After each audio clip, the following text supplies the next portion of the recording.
Welcome to the Daily Roundup from the Reproductive Rights News Network at r2n2.org. I'm Peter Shin.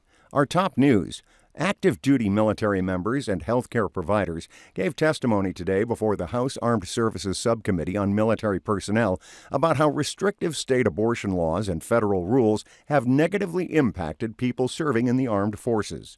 Air Force Major Sharon Arana told the story of how she and her boyfriend, now her husband, agreed to terminate a pregnancy while she was in training in Alabama.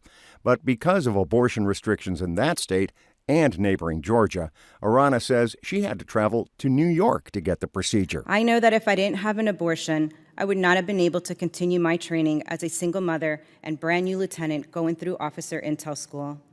I also know that it didn't have to be that difficult.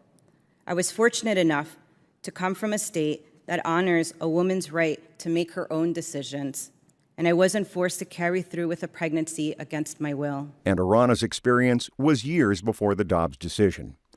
Elsewhere in D.C., President Joe Biden met today with legal experts at the White House about potential next steps in protecting reproductive rights. The meeting included Attorney General Merrick Garland, First Gentleman Doug Emhoff, and abortion rights attorneys from outside the White House.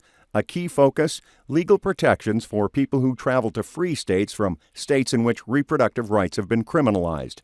The meeting came 3 weeks after President Biden signed an executive order directing the administration to meet with pro-choice attorneys and reproductive rights activists to produce legal challenges to the Supreme Court's Dobbs decision, and amid calls from many in his own party to declare a federal health emergency in the ruling's destructive aftermath.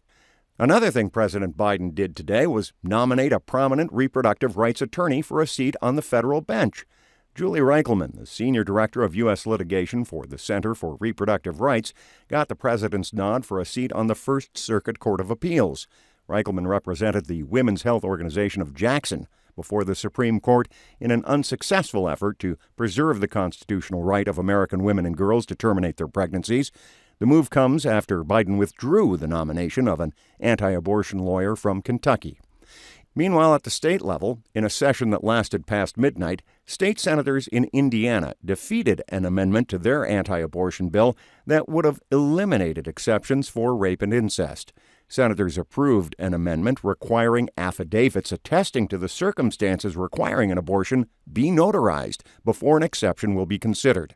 The bill to restrict reproductive rights in Indiana is expected to pass the state Senate quickly and head to the Indiana House for consideration. The debate in the Senate has been largely grounded in Christian religious arguments. On the international scene, a Dutch telemedicine doctor has seen U.S. requests for help with abortion medications more than double since Roe v. Wade was overturned on June 24th.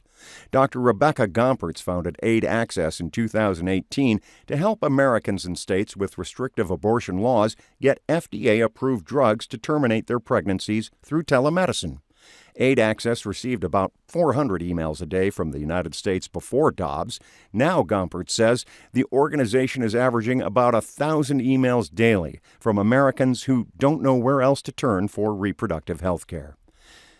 And Supreme Court Justice Samuel Alito, who authored the court's 5-4 majority opinion in Dobbs versus Jackson's Women's Health Organization, joked about the foreign leaders who reacted with horror at the ruling, quipping that recently ousted British Prime Minister Boris Johnson had paid the price for his remarks about the decision.